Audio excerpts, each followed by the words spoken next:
नमस्कार दोस्तों, मैं हूं आपका दोस्त संपत लोहार, एक और नए वीडियो के साथ नई जानकारी के साथ। मित्रों, यदि अभी तक आपने हमारे चैनल को सब्सक्राइब नहीं किया है तो आज ही हमारे चैनल को सब्सक्राइब करें और बेल आइकन दबाएं ताकि आपके पास धर्म, अध्यात्म, संस्कृति की हमारे मोटिवेशनल लेक्चर, हास्य कविताएं और योग की जानकारी शीघ्रता से और सबसे पहले पहुंच सके।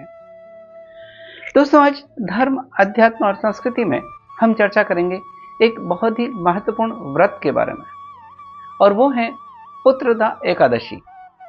पुत्रदा एकादशी कब आती है, इस दिन किस भगवान की पूजा की जाती है, इसका महत्व क्या है, इससे जुड़ी हुई पौराणिक कथा क्या है, ये सारी जानकारी जो हमारी मान्यताओं पर आधारित है, हमारी आस्था पर आधारित है, जो हमने संग्रहित करी है, आपके बीच में साझा करने का प्रयास करेंगे। दोस्तों, पुत्रदा एकादशी, इसके नाम से स्पष्ट है।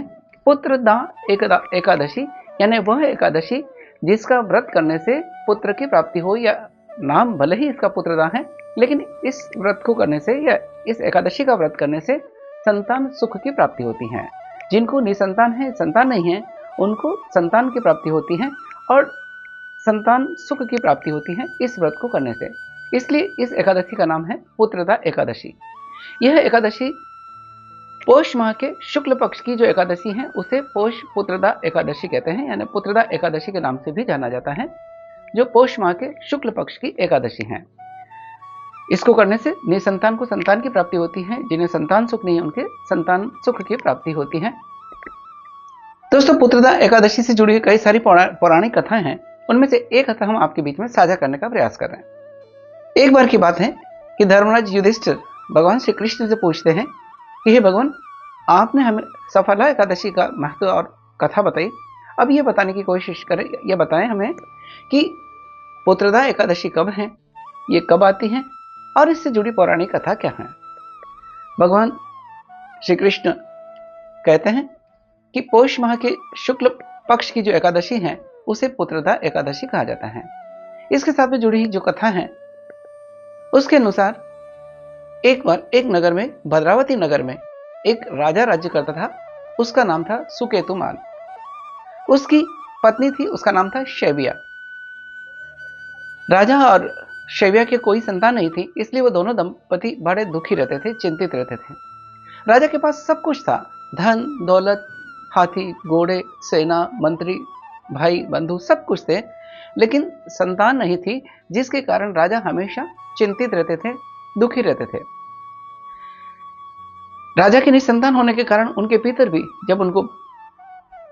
भी बड़े रोते रोते हुए ग्रहण करते थे, जो पिंडदान देते थे उसको बड़े रोते हुए ग्रहण करते थे और ये सोचते थे कि इसके बाद हमारा कौन पिंडदान करेगा। राजा भी बड़ा चिंतित रहता था और इस चिंता में राजा ने यहां तक सोच लिया कि वह देह त्याग कर देगा। लेकिन फिर उसके मन में विचार आता है कि इस तरह से देह त्याग करना या आपघात करना एक अपराध है, तो राजा अपने विचारों को बदल देता है। एक दिन राजा घोड़े पर सवार होकर वन की ओर चल देते हैं। इसी चिंता में विचार करते हुए वो जंगल में जाते हैं और देखते हैं कि जंगल में कितनी तरह की वनस्पति हैं, पौधे हैं, उनको देखते हैं। जंगल के पशु पक्षियों को देखते हैं, पक्षियों के कलरव सुनते हैं। वो देखते हैं कि किस तरह से बाघ है, हिरण है, अलग अलग पक्षी उसमें पशु उस जंगल में घूम रहे हैं। लेकिन राजा मन में विचार करता है कि आखिर हमें संतान क्यों नहीं मिली। हमने ऐसा कोई काम नहीं किया जिससे सुख न मिले। हमने कई यज्ञ किए, ब्राह्मणों को भोजन कराया, सारा कुछ किया, फिर भी हमें संतान नहीं। इसी चिंता में बैठा बैठा राजा विचार करने लगा।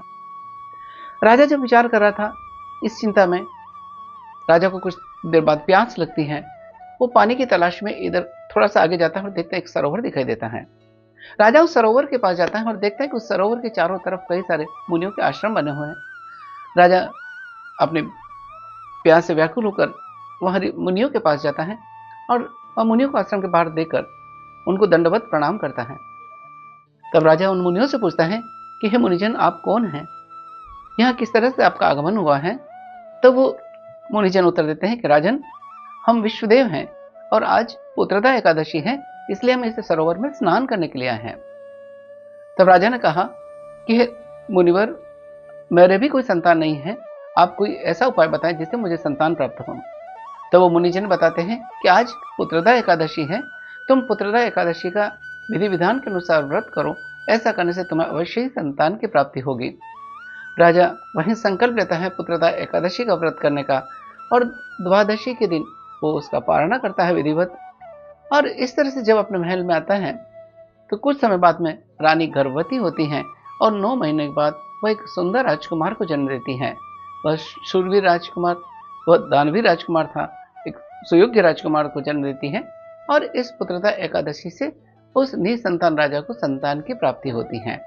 ये तो है इसके पीछे जुड़ी हुई पौराणिक कथा, यानी कि इस व्रत को करने से, पुत्रदा एकादशी के व्रत करने से संतान सुख की प्राप्ति होती है। ऐसा भी कहा जाता है कि पुत्रदा एकादशी का व्रत करने से कई वाजपेयी यज्ञ के बराबर पुण्य की प्राप्ति होती है।